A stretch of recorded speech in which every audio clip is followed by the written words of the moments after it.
10, 9, 8, 7, 6, 5, 4, 3, 2, 1, 0. Hello, all of our boggies out there. Welcome to episode 17 of Your Brain on God. In this episode, we have a conversation on wisdom and the mind of God. We're going to be talking about how wisdom is accessible to us everywhere, in everything, and specifically how wisdom has been personified and come in flesh and bone in the person of Jesus Christ. Ooh, preach it, brother. I'm preaching right now. So tune in, have a listen as we talk about engaging with that relationship with wisdom and how we can walk in wisdom every single day, grow in wisdom every single day, and have it be not just an idea, but a practical part of our daily living. Amen. Enjoy. There's this firefighter who was interviewed. And he was able to make really quick calls on situation. He was really experienced. But he would know exactly how long this billboard was going to be standing before it fell, kind of a thing. So he would make calls so that way the team can get out there in time before the thing fell down. He was like a firebender? Yeah, he was a firebender. No, but he had all these insights, like intuitive decision making that came with his experience. And people were trying to figure out how does he know, how long until this happens, the roof is going to collapse, or how long before this thing happens. Right. And he didn't know how. He didn't know how to explain it. But just knew. Yeah, it just seemed like intuitive to him. And after questioning him and interviewing, they discovered that he had experiences over and over again with these types of things. And so without him even being aware, he knew how long this thing usually lasts. If this thing's going to last burning, it's going to happen with this amount of time. He didn't know that. He wouldn't be able to communicate that. It was just intuitive to him. Because he had so much experience with fires. Right. That somehow that made it into his subconscious or something? Yeah. Or just his intuition became natural. So natural. It wasn't something that he could teach to somebody else. He wasn't able to explain what it was.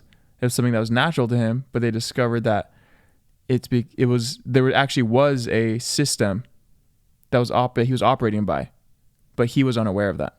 Right. Wow. Yeah. That's awesome. Welcome. Are you ready for some chill vibes? Chill vibes. Chill vibes. Welcome to 10 point now. Welcome to Your Brain on God. Episode 17. 17. Boggies. I know we were just talking about firefighters. We just came in the middle of our conversation. Yeah, just sitting here on the couch conversating. Chilling out. We've got our mics in our hands, everybody. You might not be watching the video, but if you are, you can tell we got chill vibes. Chilling out, man. I feel so chill today, Darryl. I am so chill today. I am so chilly today. You are so chill today. It's hot today, actually. Yeah, it's really hot. Even in this room, it's hot. Normally, we have a table in front of us if you watch the video, and you can't see, but I always sit like this behind the table. My legs are crossed. Because Darryl is an airbender. And if you are listening and never watched the videos, you wouldn't know how I was sitting anyways. I could have been upside down. He could have been. Actually, that's something that we want to implement, because if we can get all the blood into our brain, perhaps it'll allow, I think, in ancient cultures, blood was life. Blood is life. I don't know how you can live without blood, Aaron. Yeah. Well, I've done it before, Darryl, and I can do it again. All right? Don't test me like that. If we can get all the blood into our domes, then perhaps we can gain even more wisdom of the ages, because blood is life. Blood is life, and we bring blood to our brains to make our brains more active. That's exactly right. So, no, I went bungee jumping. And man, if there's something that sends all of the blood straight to your brain, it is bungee jumping. It was crazy. Why to your brain? I've never done it before. But why did you feel? Because you're hanging upside down. Oh, right. You literally are jumping off, and you're going upside down, and then it pulls you like this, and then bounces you up like this. So all of the blood you get pulled, it gets all sucked into your brain. So my head felt like. Whoa. For some reason, I forgot that you were hanging by your ankles when you go bungee jumping. Yeah, you're hanging by your ankles. Let me tell you something. Okay, we asked this question this past week in youth group, Okay. Hey, we're going to get back to the firefighting stuff because it actually ties into what we're talking about today, but just hang with us for a little bit. We talked about in my youth group, this past week, there was this question in our small groups, and it was, what is really difficult to trust God with and what is really easy to trust God with? And I talked about my difficult things. For me, it can be difficult to trust God in like being like righteous before him. You know, I get really like hard on myself to trust that like I'm good and that he like sees me as pure and holy and beautiful, you know? Yeah. And so it's like, that can be hard. Something that's really easy for me to trust God with is like the fear of death. Like I feel like I don't really, and maybe I just haven't been in situations to where it's like, but I feel like I just not, it talks about in Hebrews like that he's actually freed us from the fear of death, like freed his people from the fear of death. Yeah. Like when I went bungee jumping, I felt like I was the only one that was just excited to jump off a cliff. Like everyone was terrified. And I was like, why would you be terrified? I was like, this is the best way to go. Like I was really excited. But it's not like, I'm not trying to like say like, oh, I'm not ever afraid of death because I think I would be, you know, I mean, if push came to shove and someone put a gun to my head or something like that, I might be really scared, obviously. But I don't think death would be it. It'd be like the pain of death, maybe. The pain of the bullet going through your head. Yeah. You probably wouldn't feel it. Yeah. In that case, you have nothing I to don't be know afraid if of. they shot my kneecaps, Darryl. I'd be scared of that, right? No, but I went bungee jumping and I was walking on the grate and I got like some nervousness just because I was like, whoa, I'm about to jump off this bridge, you know? But as far as like actually dying, I was like actually excited. I know this sounds really, no, I don't know if I should say. Wait, you're excited to jump off or excited to possibly die? To like both. Like there was like this resolve in me of like, oh man, like even this is the best way to go. Even if I die right now, it would be awesome. Like I because I'm going to heaven. Like I literally can't die. Like there's a trust in me of that. Right. Like right. You know how when you have dreams and like you fall off a cliff and then you like wake up because you're afraid as soon as you hit the cliff. I had a dream. This was maybe it was like a year ago that I died in my dream and it didn't even wake me up. What happened? I was in a car. And I was driving, and I don't know, I just started swerving, and there was a huge wall in front of me. And I literally just went like this, and I was like, oh no, I'm going to smash into this wall. Like I was just thinking like that, and I crashed. Everything went black. And the first thing on my mind was, hey, where are you, Jesus? Like it was just like chilling. Like there was like, it didn't wake me up. It didn't frighten me. Like it was actually like, oh, I was just expecting to see Jesus. And what happened in your dream? Did you see Jesus? I didn't see Jesus. No, it was just black. And then I was kind of, I remember being confused in my dream. I was like, God, where you at? But, yeah. Oh my God. Anyway, but I think that's kind of cool. You know, it's like, like that's one thing. Some people struggle with different types of things. Like one of the people said like, oh, I'm really afraid of death. Like I could die at any moment. And I just never think about that. Maybe it's just because I'm ignorant to it. I just never think about it. I'm not saying that, you know, I would never be afraid of death, but anyway. That's something I learned. Wow. It's something I learned this week. Yeah. That's fun. That's fun. I think if I were to go jump bungee jumping, I probably would think about the possibility of me dying. Yeah. But I don't know if it would stop me. I don't think it would stop me. No. I probably would be nervous though. Jumping off full of adrenaline for sure. Yeah. Oh, for sure. Yeah. Skydiving seems less scary than bungee jumping. Yeah, see, that's the thing. With skydiving, I seriously, it wasn't scary to me. Like, I was just jumping out of a plane. I was chilling. Or like, I don't know. I just don't think about those things. Is that wisdom? Is that wisdom? Wisdom? Transition. Well, welcome again to our episode 17 of Your Brain on God. Yep. Yeah, we're going to be talking about some good stuff today. I think we're going to be talking about, it's very conceptual stuff, you know, so stick with us on it. Conceptual, but also it makes its way so practically into our lives. I think we're going to be talking about, well, wisdom. Right. Really. And what is wisdom if not practical? If not practical. If it's not practical, is it wisdom? No, it's just knowledge. Right. I just thought about that right now. Yeah. I mean, I think I've known that, you know, wisdom is, people say wisdom is applied knowledge. Yeah. You know, people say that a lot. Wisdom is knowledge people say that applied. A lot? I thought I came up with that. Sorry, Aaron. I don't think so. I thought I did. I thought wisdom was knowledge applied. I thought I came up with that. I don't think you came up with that. Dang it, dude. You thought you came up with that right now? No. No, I've been saying that for years, Darryl. Well, maybe that was just wisdom revealed to you. Dude, I think I coined it, man. I don't think you coined it, but I think maybe you found the coin and picked it up. Oh, that's maybe good. somebody didn't give it to you. Right, I just found it. Maybe you just found it. And perhaps that's often the case with wisdom. Mm-hmm. You know, why wisdom is wisdom. That is true, Darryl. What do you mean wisdom's wisdom? Like you could have in one culture a phrase that represents something, and in another culture a different phrase, but it represents the same thing. Like doing relationships a certain way is wisdom, right? Right. And then in a completely different world where they never would have interacted, finding wisdom and doing the relationships the same way. Right. Like, oh, you're saying like it's objective. Like the proverb, grabbing a dog by its ears is like, what is it? Grabbing a stray dog by its ears is like entering into the argument of a neighbor or something. Okay. That can be discovered to be a wise phrase in any culture. In any culture. Anybody could grab a dog by its ears too hard and get bit, right? Right. Anybody could interrupt a neighbor's arguments and get lashed out on. Right. Oh, okay. And recognize, okay, it's good to not do that thing. Right. That Totally. could be wisdom. Right. And we have access. This is, where we're going today is that we have access to the wisdom of God.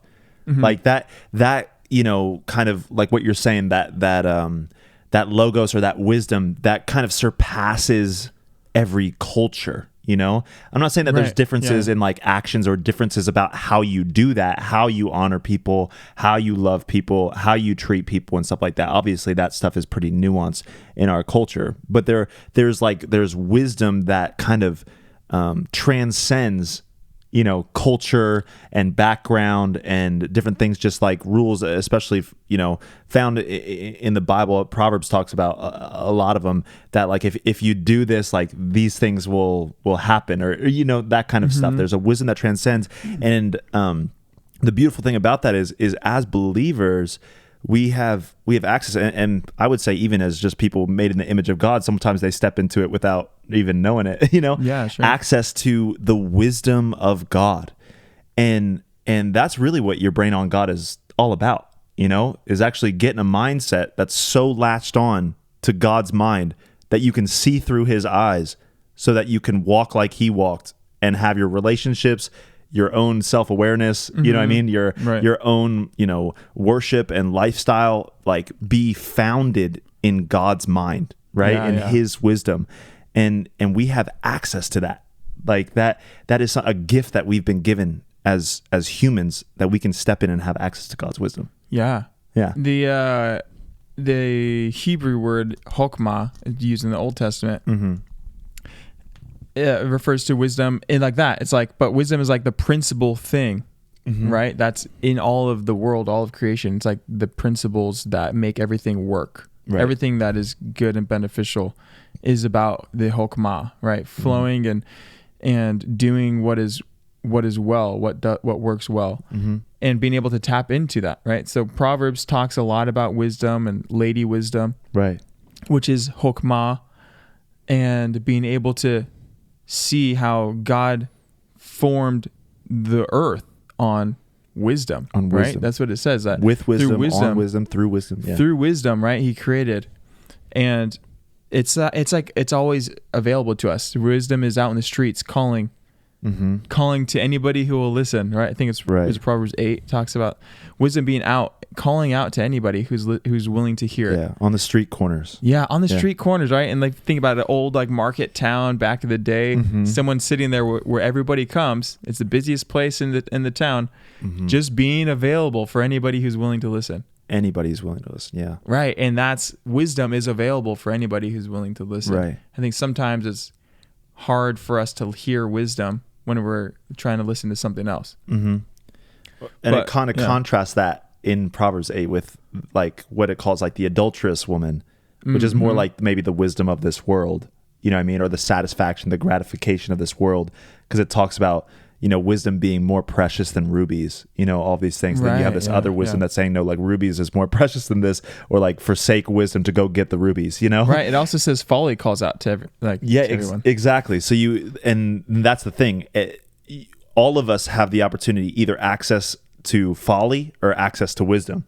Yeah. Both are calling out to us every single day. You know what I mean? Come and follow me. Come and eat from my banquet table, from my fruits, and calling out to us to welcome us. And so we have the opportunity when we're in that market space. You know what I mean? Or when we're in the world, the market space represents to me like our daily life. You know what I mean? You would go to the market, to get food for the day. To get bread for the day. So in your daily life, wisdom is always calling out to us, and we can always make that choice to step in to wisdom, to step into that knowledge applied, to step in to God's mind for us, Yeah.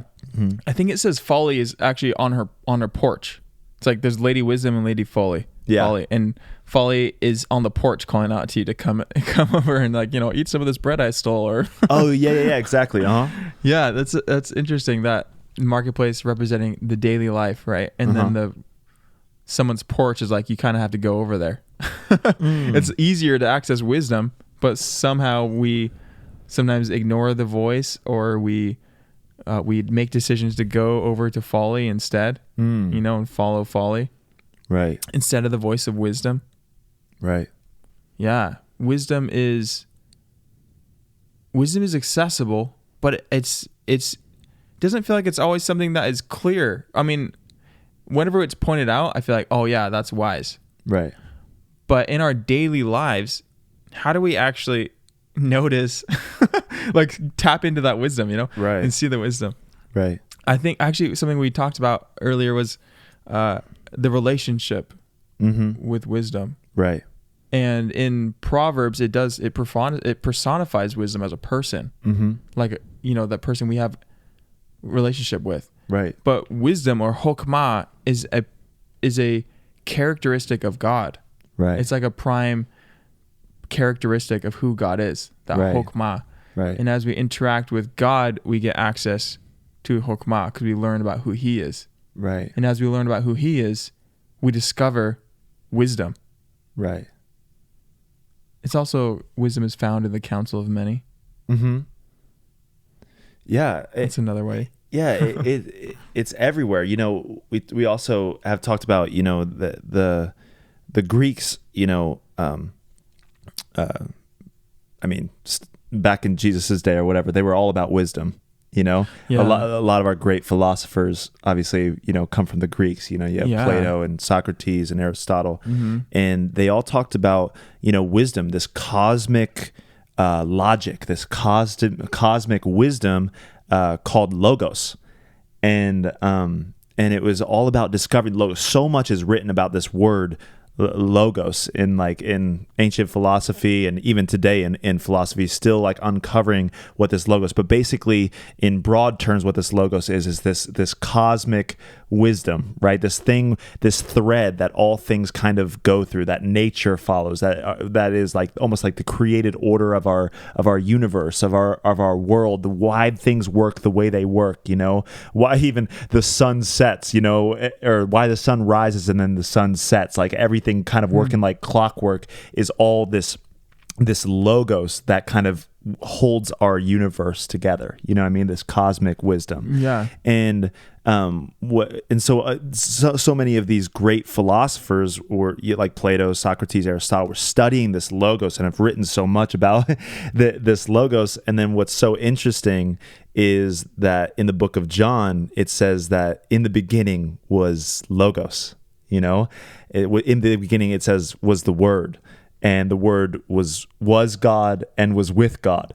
So it's saying this cosmic order, it's God. He is the one that holds everything together. He is the cosmic, this thing that you're talking about. It's kind of like an ethereal sense. Sometimes we can, especially in the New Age camp, maybe it's like this, the universe, there's this beautiful universe that's holding everything together. And then John makes it very clear in the book of John. It's it's not like all this cosmic, weird, out there stuff. It's it is God and it was with God, right? And then this logos became flesh. So it's like this cosmic order, this wisdom, it actually became flesh in Jesus. So in Jesus, that is where Colossians says that in him is all wisdom and knowledge. Right. All wisdom and knowledge is founded in him. By him, all things exist and consist, and he holds all things together. He is the thread that holds, the space between the atom, like, the electrons, the neutrons, the protons, all together. He is the reason that those can actually stay together and rotate, and the reason why our world is continuing to work like clockwork. Like, he's holding all that together, right? Yeah. And it makes this outside thing, this outside wisdom, very personal, because that wisdom became a human being, Right. And I love in Proverbs, that talks about Lady Wisdom as like, this woman who's calling you into a relationship. You can either have a relationship with folly or you can have a relationship with wisdom. Like, they're both calling out to you. And then in Jesus, what John, personifies for us, he personifies that logos or that wisdom in a similar way. Like, it's become flesh, meaning it's become like us, meaning in another way, it's become available to us, through Jesus. And Jesus is wisdom actually personified in a person. Wisdom personified. Beyond wisdom, because it's not just the way that we might think of wisdom, but it's like the ultimate principles of the universe. Everything is based on this concept of things working together in a certain way, right? And that's what logos represented. It was something so much more than just like a single word. It didn't mean like word, or even we get the word logic, right? Right. Logos. And or like the study of, the biology. That's about theology it's logos, and it's the study of something, but it's like the study of everything. That is, Jesus is the ultimate understanding of all things. The way everything works was now brought into a person, Jesus. Yeah. Right. And he, from the beginning, the Proverbs talks about wisdom found being with God in the beginning, creating the earth, you know, that it's through wisdom that God formed the foundations of the earth. And then Jesus was in the beginning, this logos that was in the beginning was with God and was God. Right. And now that logos, that word became flesh, and Jesus is now all of this personified, and we can be in a relationship with Jesus, with wisdom, with wisdom, right? And talking about seeing how wisdom, being able to see through things and past things, looking and kind of the unveiling of the inner workings of things, right? Jesus was totally bringing a different perspective because he was wisdom, right? He was wisdom personified. He was wisdom personified. And the more we spend time getting to know Jesus, I think the more we do understand wisdom and what that looks like, right? And to have wisdom in our lives, to take the mind of Christ, right? To have the mind of Christ is to have all of that, all of that accessible to us. Yeah, it says that, it says this in 1 Corinthians that like, I love the Bible. It says like, who can know a man but that own, or who can know a man's spirit but the spirit of that own man? So it's like, only I can actually know what my spirit is feeling, what's going on, that kind of stuff. So, and he was saying, and Paul says like, it's the same thing with God. Who can know God but God's own spirit, right? The Holy Spirit. Right. And then it goes on to say, and we've been given that spirit. Yeah. So basically what he's saying is that we can know God because we've been given his spirit, right? Because his spirit indwells us, because we have become the address of the Lord, right? We've become like he's made us his home. Yeah. And because God has made us his home, because we have relationship with Jesus, we have his spirit residing in us, we can know God because his spirit knows him. Yeah. Right. He's taken up residence within us, I think one of the translations says. Exactly. Yeah. So you actually start a relationship with the Holy Spirit. And then that's when that key phrase in 1 Corinthians that says we have the mind of Christ. Right. And that's really the crux of, what we're going after in your brain on God, like we started with, is to have God's mind, Right, to see the way he sees. To see the way he sees, I mean, and to hear even the way he hears, and to gather things together and be able to piece things together and weave things together and uncover things the way that he did. Because Jesus came and he brought he says he's the way, the truth, and the life, He brings a crazy truth, a crazy wisdom, and he just starts uncovering all of these, I want to call it, what's it called? Processed things like in the world, I mean, things that have been kind of bandaged over. You know how you have like fresh fruit and then we make it like worse and worse by processing it, right? That's kind of like what religion is, is like we have like fresh fruit, we get like fresh revelation from God, and then we try and like start processing it ourselves and like packaging it up it or whatever. Longer. And we make it less effective so we can make it last longer. It's like you have a beautiful revival with God, and then you like want to make it religious, and so it starts dying out, and you provide packets on how to have revival to people so you can make money, and you oh my gosh. Yeah, you make relationship process. Packeting revival. Yeah, exactly. But Jesus came and he uncovered all this stuff because he had the wisdom to be able to see past all that stuff, right? So he's speaking to the religious leaders at the time, and he's just uncovering all the crap, He's able to see directly into their hearts and say, you guys are whitewashed tombs, You look good on the outside, but on the inside, you're full of dead bones, you're full of death, like and you're putting on this facade, but like I can see straight through that.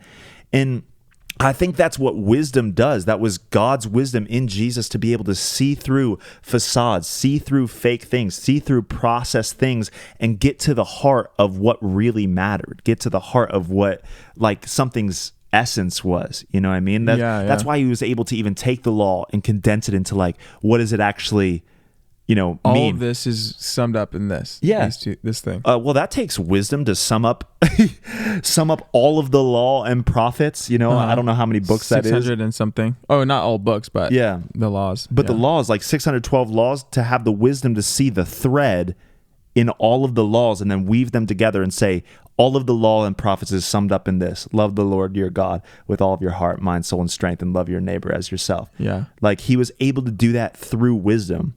Right. And that, because we have access to that wisdom, we are now able to do that in our life, seeing the thread of our own lives, of our own experiences and circumstances, of our own relationships, and then thread them back together to say, this is what really matters. This is what we have to go after. This is like the wisdom for this. So it's just super fun because I want to be like Jesus, Yeah. We have access to that, Yeah. It's crazy that there's so much information in the world. Yeah. So much information that we're taking in constantly, so many different points of like stimulation, or like points where we can take things in and consider things and think through things. And it really is wisdom with knowing what to focus on, right? The wisdom of knowing to focus on certain things over other things, or making certain priorities, or to not listen to certain voices, or not listen to certain like wherever it's coming from, like source of info or this person. But there's so much that we're constantly able to take in. It takes wisdom to filter through and to see what really is the thing that matters. Right. And it to look at something and to see the wisdom that is being presented. It's like I think there's a proverb that talks about how the wise will become more wise. Right. Because it takes wisdom in order to see wisdom when it's presented to us. Yeah. And the more that we can increase in wisdom, the more we can know what to filter through, what matters and what doesn't matter. Right. But that wisdom comes from spending time with wisdom. Which has been personified as Jesus. Jesus has come as the complete fullness of wisdom. And thinking about like, well, how do we get more wisdom? Because I want to be I want to be more wise, right? And I think of James 1 when he says, anybody lacks wisdom, just ask of God. That's what I was thinking. Exactly. Ask of God, who gives every perfect and good gift comes down from the Father of lights, and he wants to get. He says he will not rebuke you if you ask for wisdom. If you ask for wisdom, he will not rebuke you. Right. He'll give it freely. Yeah. And it's it's hard sometimes to even stop to think to ask for wisdom. Right. You know, when we just keep going, or we're in an argument with somebody, or we're in a situation that is like full of tension, or we're confused, don't know what to do. Stopping and asking for wisdom is something that doesn't come naturally to me. I don't think all the time to stop and just ask God for wisdom in this situation. Right. But whenever we take a time and stop and pause, that's the opportunity for something to be revealed. Right. Right? When we're constantly going, it's going to be hard for us to notice the chokmah that's surrounding us. Right. Right? To hear the voice of Lady Wisdom calling in the marketplace. Right. When we're just going to get our groceries, going to talk to this person, going to stop and do this thing. That it actually takes moments for us to pause in order for us to just see the wisdom that is in front of us. Right. The opportunity for us to learn and gain wisdom. That proverb that it's to the glory of God to conceal a matter, and to the glory of kings to seek it out. Right. That there's all this wisdom surrounding us, right? And that it's our honor and joy and to our own glory to be able to find something that God has hidden for us to find. You know, Yeah. It's like a little treasure hunt. It's like a little Easter eggs. Yeah, little Easter eggs all over the place. So Right. like it's up to us to be able to stop and look for it. Right. Right. And look and to engage with the character of God and the heart of God throughout all of creation. Yeah. In our everyday lives. To stop and look at the ants, like the Proverbs refers to the ants, you know. Yeah.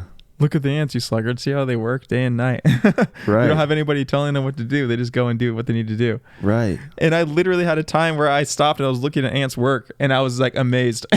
Right. Because I saw what they were doing, and I was just walking past an anthill, and I stopped and noticed the ants running around looking kind of crazy and just looking like they were just running around the top of the anthill. I don't know if you've ever seen that. But like, if you look at an anthill and there's ants running around, it just looks like they're aimlessly wandering, right? Right. Maybe they're searching for food. I don't know, but they keep just going in and out of the hole and moving around. And I stopped, and I was gonna walk away, and I felt like I was about to walk away, and I felt God press on my heart, like, stop, I'm gonna show you something. So I stopped and just kept looking, and then I started noticing that every single ant that came out of that hole was carrying a pebble, a piece of sand. Teeny tiny piece of sand. Yeah, this teeny tiny piece of sand, which I never noticed that in my life. For real? I've never noticed that my whole entire life watching ants, you know. But every ant that came out was holding a piece of sand, one single grain. And they would come out of the hole, they'd walk to the edge of the piles of stuff, and they'd place it down, and they'd walk back inside the hole.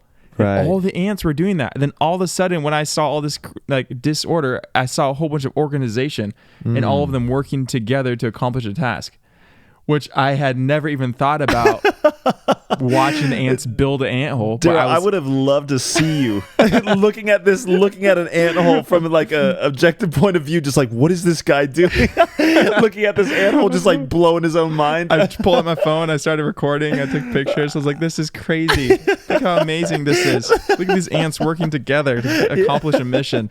Yeah. I can learn something from these guys. Yeah. And that was it. Yeah. You know, that was chokmah. That was like wisdom revealing itself. Right. All these ants doing with their little part that they could do. Right. It's not like one ant was digging a huge hole, like pulling out a power drill and like, Right. But it's all the ants doing a teeny tiny thing to work together. Right. To accomplish something. And then God can speak to you through that because he founded the world in wisdom, and so can speak through nature. Like I think Colossians says as well, he's like, he is in all things and is all things. You know, Yeah, which is like, whoa, that's kind of a crazy verse. Like, and so you can even see, you know, what I mean, Solomon got the perspective of like, see the ants, oh, you sluggard, like how they work day and night. You know what I mean? So he took that in a laziness thing, you know, and applied that way of wisdom. But then you could also see that of like, oh, every single ant is doing their part.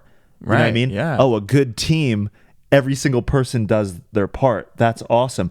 Or even the idea of how just doing the little things over time can create, you know what I mean, something huge. Every single ant has just one pebble. And to you, without actually taking some time to see that, will notice, oh, that just looks like chaos. It doesn't look like anything's happening, right? Right. But they're actually forming their own home, you know what I mean? And they're doing all of this different kind of stuff by just taking one single grain of sand at a time. And then even the ability to be like, wow. And then you can actually learn from all of these things that God is opening up. God is opening up to you. And that is just, and there's wisdom in that. It's that the little things over and over again make a big difference, right? That's wisdom. But it was your response to that as well. To say, Right, to see it.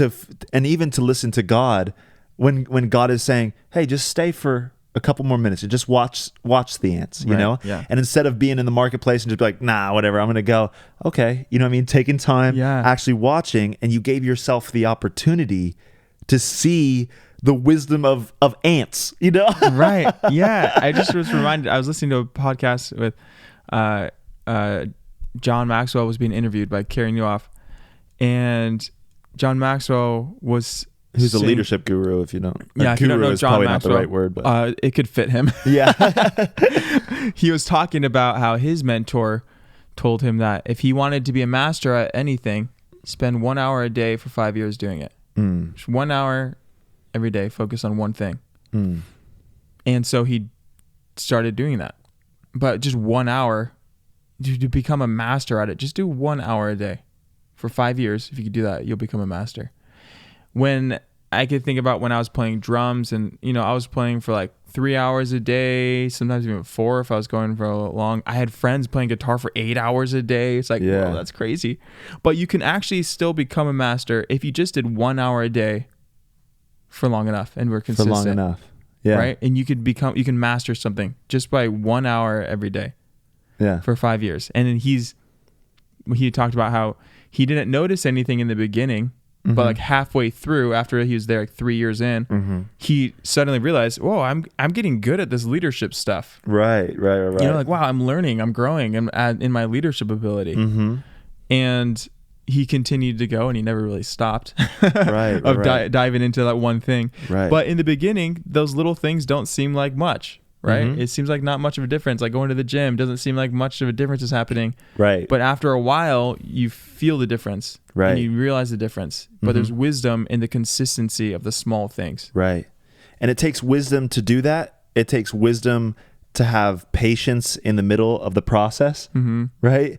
It like you said, it takes wisdom to obtain wisdom. Right. You know? Yeah. And that is like the relationship with wisdom, where it's like, it's just like in a relationship, how you don't get to know everything about a person by taking them on a first date. Right. You know, you continue to get to know them. And I would even say, we are made in the image of God. God is infinite. And so if we continue to grow and follow him, we just become bigger and bigger and bigger, so there's even more and more and more to get to know about people, like a limitless amount to know about like your spouse, which is really unfortunate for a lot of people that have marriages and they stop getting to know each other.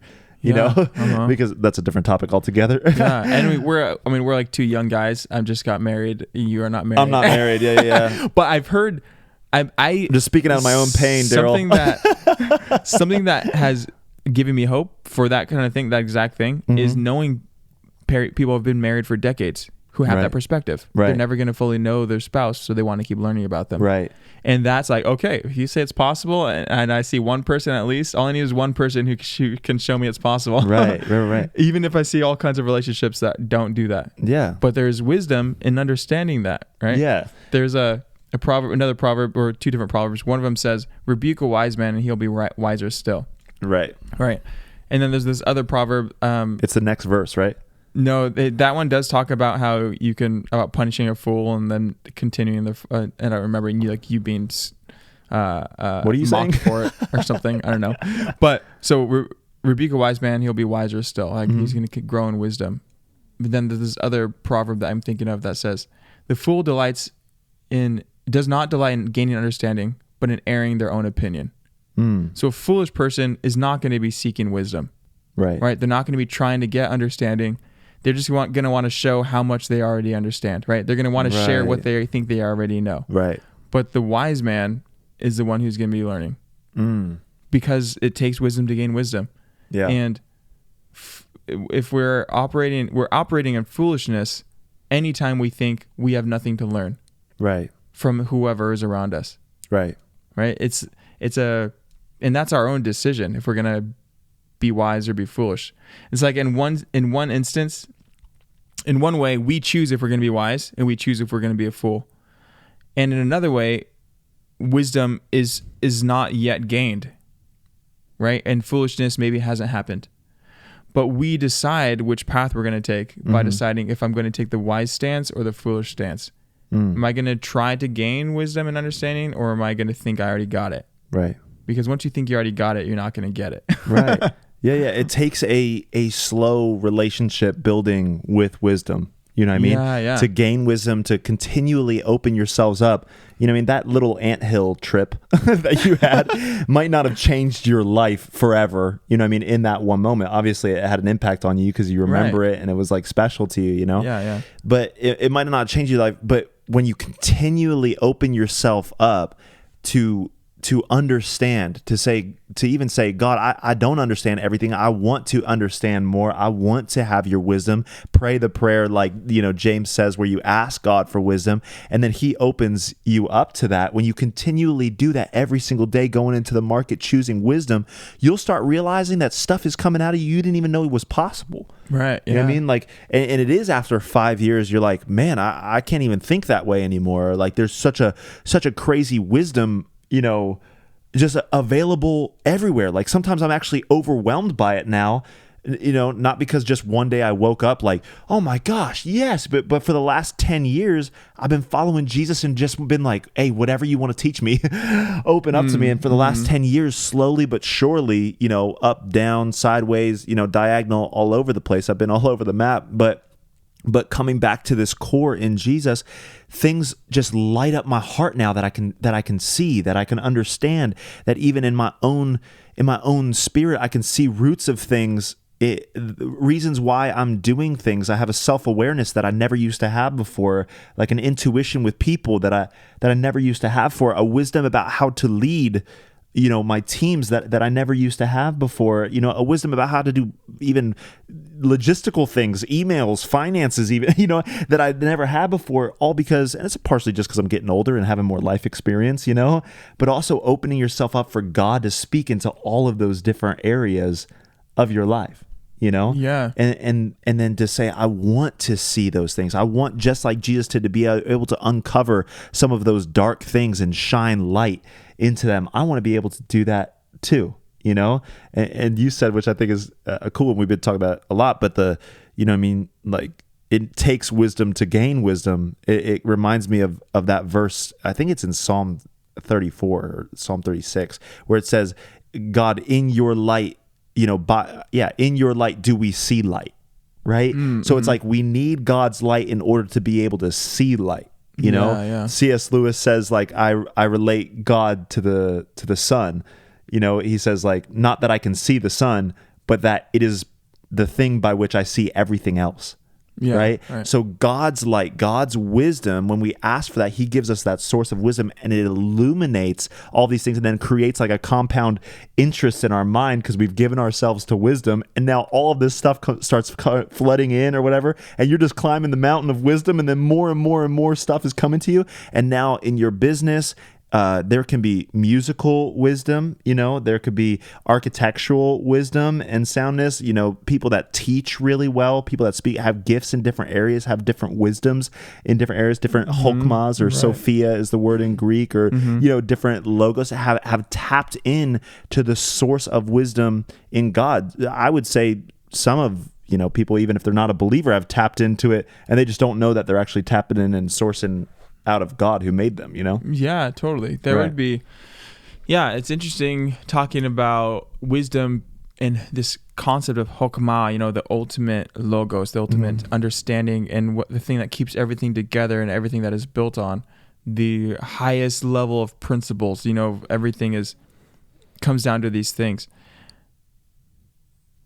Talking about that being God's character, a part of God, who God is, and then thinking about people who don't believe in God, who do seem to have a lot of wisdom, right? Who do seem to have a lot of perspective and insights and knowledge into things.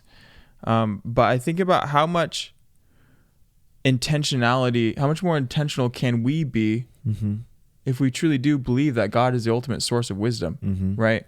How intentional are we to just even ask him for wisdom or to spend time with him to become wise in different areas in our relationships, with our kids, with our spouse, with our friends, with our coworkers, with the people that we lead, the person that is leading us.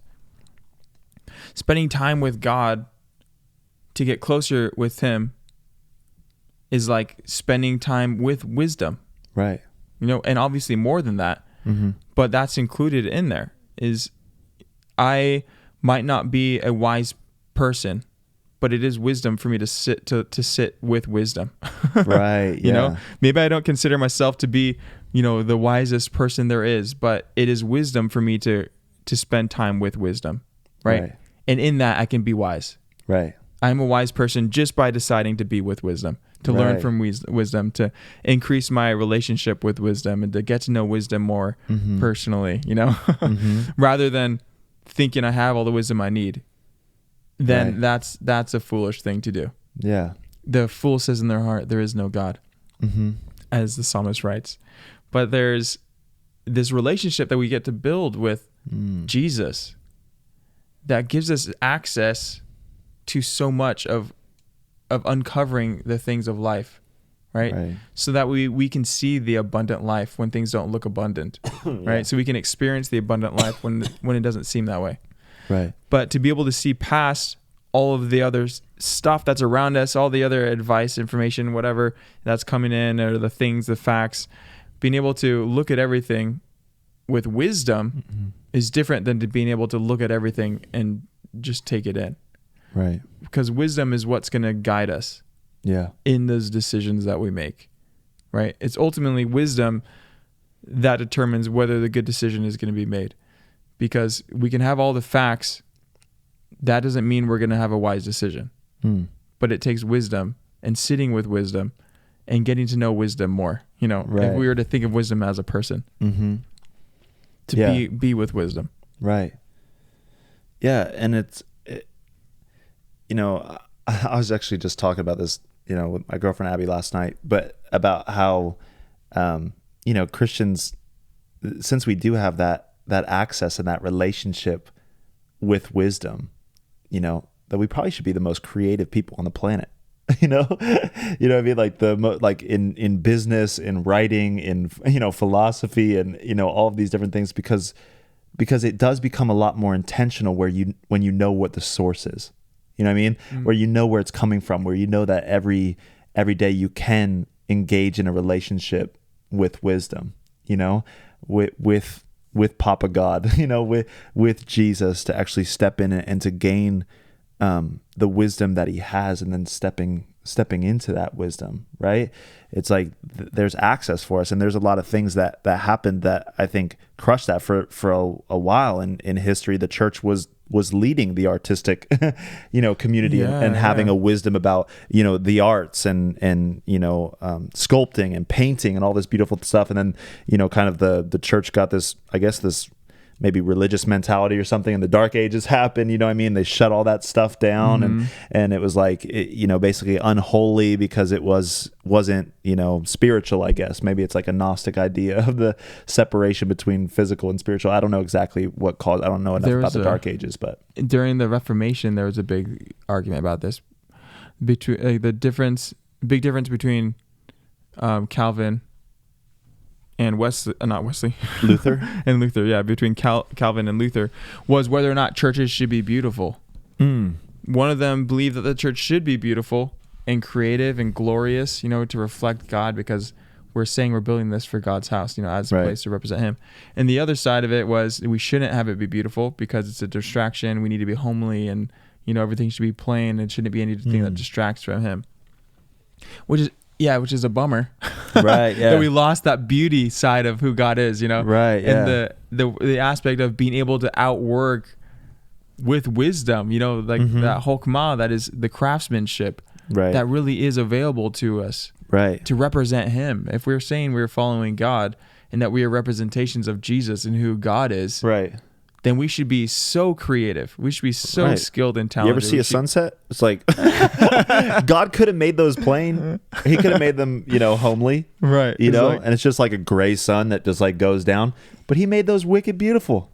Yeah. You know, like to be able to look at. And so if we're made in his image, we should be stepping into the same things to make things beautiful. Right. But I love in the Old Testament when they're building, what is it? The tabernacle, temple. They did do, I don't know which they one you're did talking both, about. but they basically, I think it's in Exodus. I don't know. It's in the Torah, right? I'm sorry.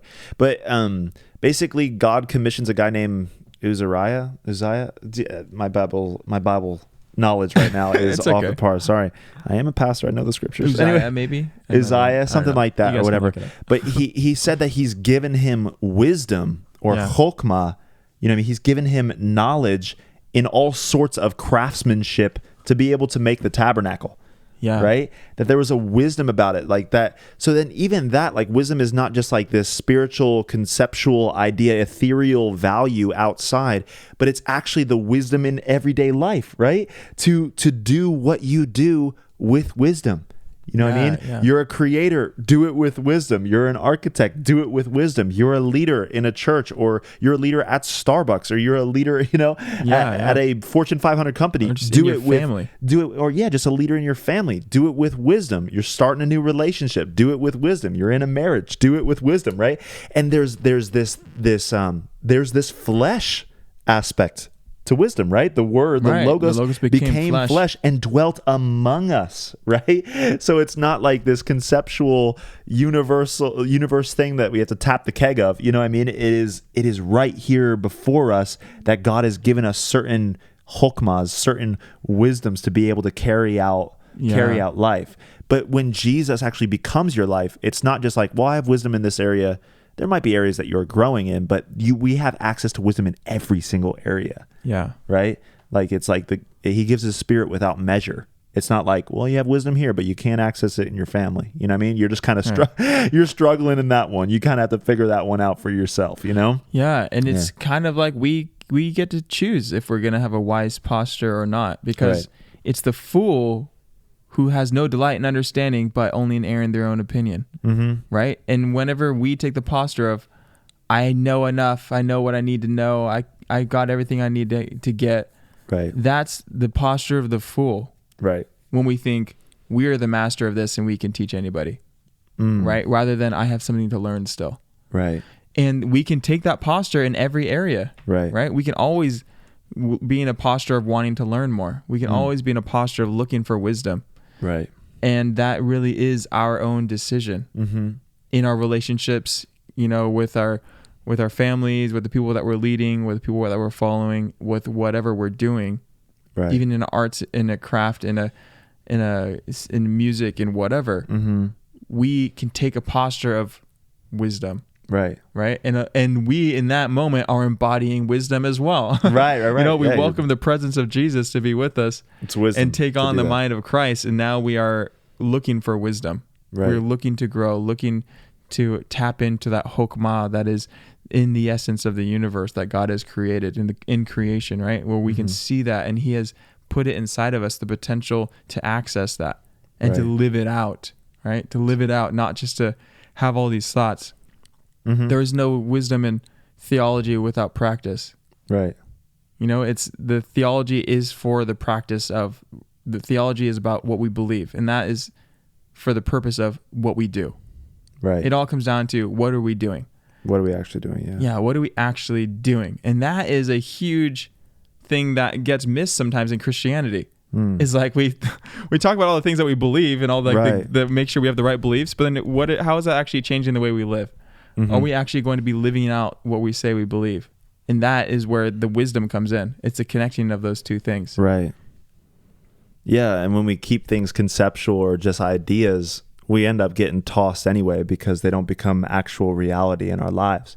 Yeah. Right? So you can have a bunch of knowledge and say, I mean, even for me, how many times have I said like, I know what's true and I know what's right, but I just can't do it, I'm just not actually stepping into it, because until it actually becomes tangible for us, you know what I mean? Then that's when it's like starts to become really real, in our hearts, and then we actually can act out, but that is a huge thing for being wise, is the posture of being a learner. right? Always wanting to learn, and that takes humility to do that, because you're actually saying, I don't know everything. Yeah. Right. And there's stuff I need to grow in, and I can get better, Right. that I can be a better husband. I can be a better boss. I can be a better leader. I can be a better firefighter, of what we talked about in the beginning. Right. And as you go on an experience, when you're always open to learn more, that's where you grow. There's actually a proverb that says, like, the wise seek to always be learning. You know what I mean? To actually step into it. So when you have an open heart and a humble heart to grow and to learn, that's where wisdom has a place to latch on to your heart and kind of, pull you into her home, to teach you. And that's really cool. So, it can be very nuanced and beautiful. You know what I mean? Like, there's wisdom for different situations.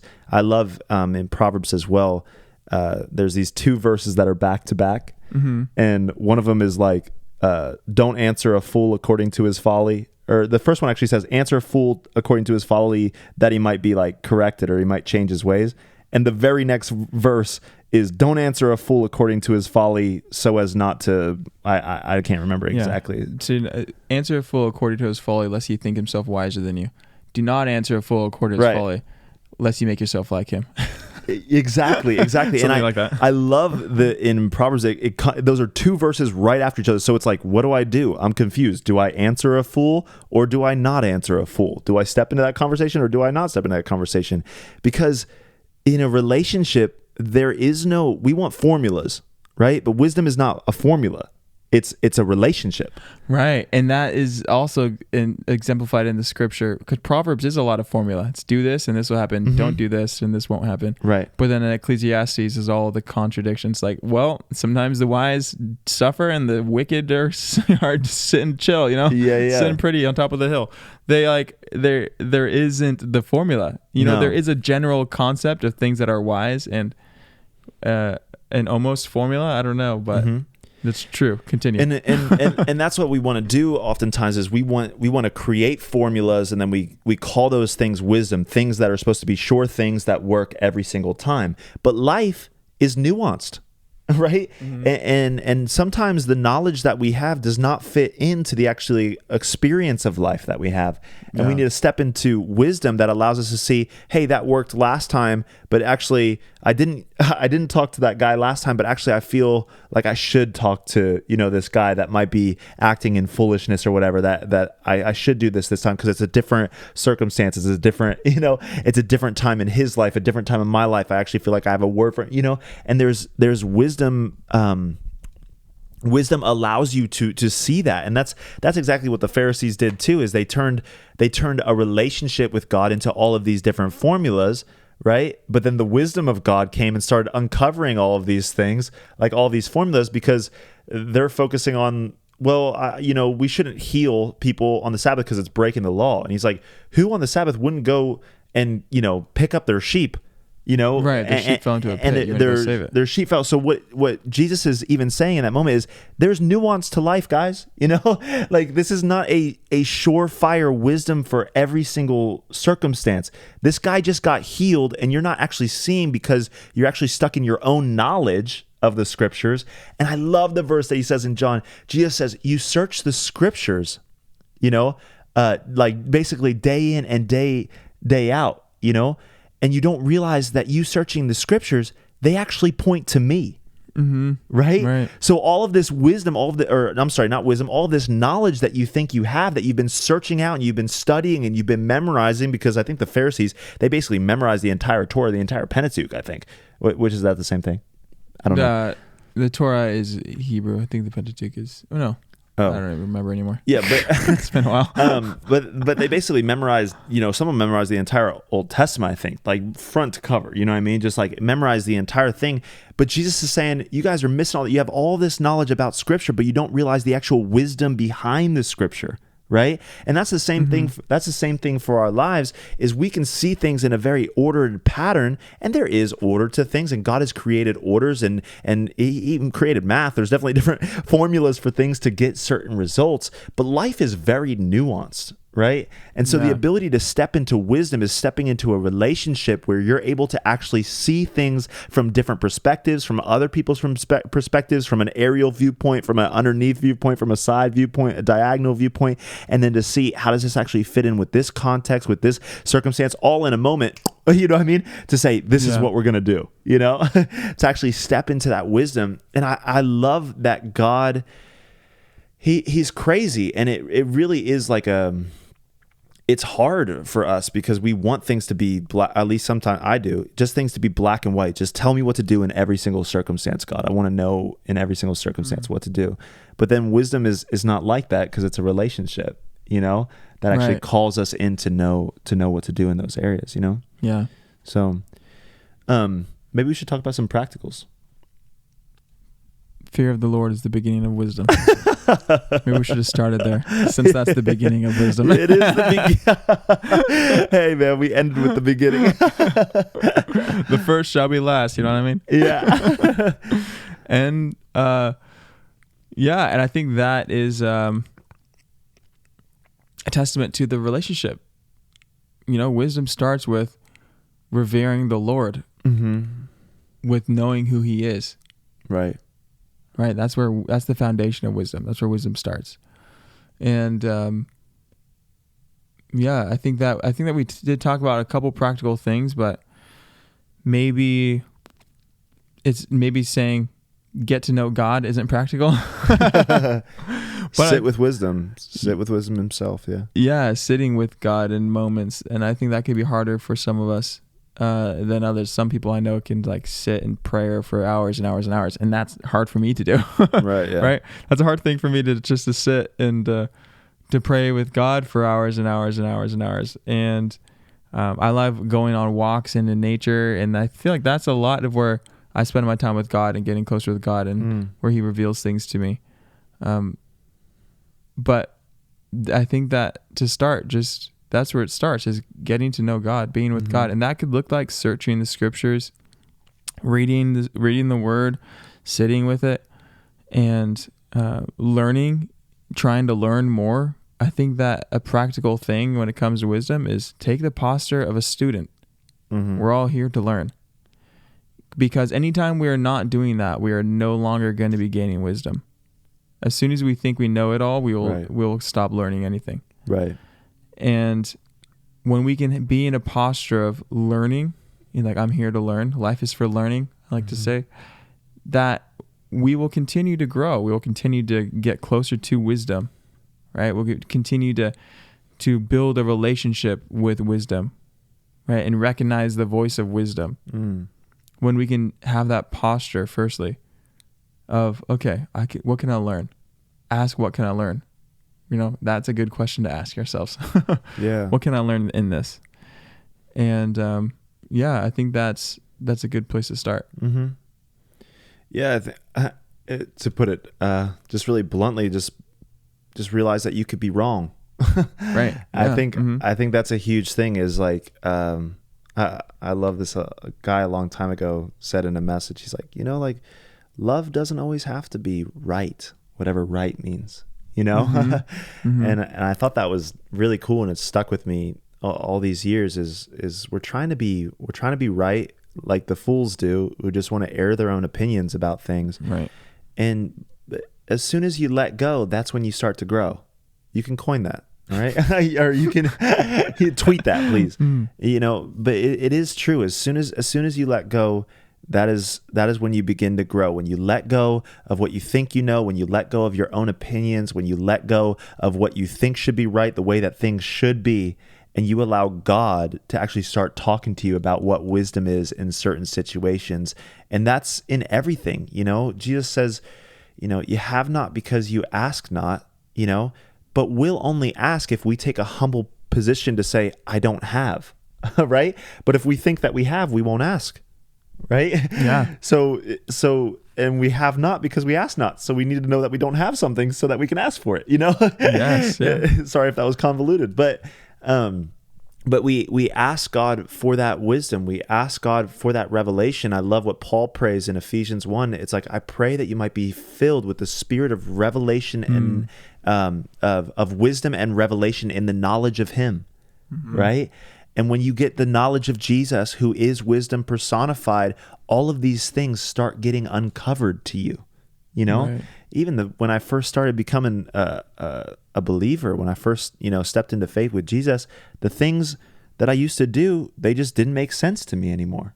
Right. I couldn't do those things. And I started to realize the reasons that I did those things in the first place. I started to realize, wow, I operated out of a lot of insecurity, or I was really trying to get people to like me. I was really trying to get people to see me. And things that I didn't even know I was doing before, because I was just like kind of walking in blindness. I came to the Lord. It was like immediately I was like, oh my gosh, it was like this, my eyes open. I'm like, I can't go back there again. Like, why am I trying to satisfy myself in that way? That's a no-go for me, Right. And so there is that relationship aspect when you humble yourself, when you step into that space for God to give you that wisdom in those areas. And then I would say, just take it step by step, little by little, of like day by day, like you said, taking the hour a day for 5 years to say, God, grow in wisdom. I want to grow in my craft. Because it's not like you just get a download of wisdom and then it's like you don't continue to grow from there, or you don't continue to put in effort in your craft or in your leadership ability or in your musical gifting, your musical wisdom, or in, I don't know, your tech wisdom, whatever it is, cameras, whatever you do. To take it little by little and to take that grain of sand like the ants were doing, right? Yeah. And to put that in the stockpile, and you'll see that compound interest start to rise, because it's almost like like the 401k. It's like you put in a little bit, God puts it, but it's not like that, because he doesn't just match it. He he pours in abundance, right? So you take a little grain and he puts like the entire beach on it, Yeah. So there's that aspect of just going little by little, and you'll start to see the fruit of wisdom growing in your life, and you'll start to see just like, how did I know those things? You know what I mean? Like, how is that even coming to my mind right now? Or how did I speak to that person that way? Or how did I know how to do that? Sometimes I'm literally blown away by what even happens. I'm like, I don't even know what I'm doing. Yeah. But people end up loved, and, people, things grow, and things get planted in people's hearts, and people are like, that was awesome. Like you did this or whatever. I was like, I didn't even know what I was doing. So Yeah. I'm just trying to follow God, but yeah, so there's a lot that we can step into, Yeah. Mm-hmm. The quality of our life is determined by the questions we ask. That's what Tony Robbins says. And I think that literally, for me too, if I could just go throughout my day thinking, what can I learn? Right. What can I learn today? When I go throughout my day with that posture, I will be looking for things to learn. Right. I'm going to be looking for ways to grow. I'm going to be looking for things I can get better in. And I think that's a good place to be. Right. I want to be doing that the rest of my life. Right. I want to be asking that question all the time. Right. What can I learn? Yeah. What can I learn? Mm-hmm. How can I grow? How can I make this better? Like, how can I grow in wisdom? Yeah. How can I partner with your wisdom today, God? Mm-hmm. How can I have your mind? And I think when we step into that, things start to change for us, and yeah, it's just good. It's just good. Things become exciting. Things become really exciting, Yeah. when you start to be able to look at a tree and you're getting like downloaded from God, and you're just like, It's my wow. favorite moments. Yeah, I know. When you're looking at a tree and you just look crazy, because you're like, oh my gosh, there's so much wisdom, and even in this tree, the roots that go down and they're like grabbing a hold of nutrients and carrying them in. That's just like me staying planted in the Lord, and and they weather the storm, because and they have this armor that's built up in the bark. It's like the armor of the Lord, and you start to see things in a different way, and no longer you just walking past a tree. It's like the wisdom of God. Yeah. He's everywhere. He's everywhere. But it does get exciting like that, and it's awesome. So we encourage you guys to step into wisdom, to step into the mind of Christ, to know that it is accessible to you in every day. Yeah, every day and every moment, the wisdom of God is accessible. The mind of God is accessible. His voice is accessible. And we can step into those things. And when we step into God's wisdom, man, things start to change in our lives for real. Yeah. It's good. That's good. Yeah. Well, we love you. We love you. We love your faces. We thank you for joining us on our Chill Vibes podcast. Chill Vibes. I've got my a little crossing my legs right now. This is nice. This is beautiful. No table in front of us, no distractions. No distractions. There's no barriers between us. There's no barriers between us. Listen, if you're just listening, you don't understand what we're talking about. Maybe you should subscribe on YouTube. Or maybe if you're not subscribed, you subscribe on Instagram to Your Brain on God, or to Spotify podcast, iTunes podcast. Yep. We got a TikTok, Your Brain on God TikTok. Subscribe everywhere. Drop a thumbs up on YouTube, comment. We would love to answer any questions. I think that's it. That's it. Boom, baby. We love you guys. Have an amazing week. We will see you next time on Your Brain on God.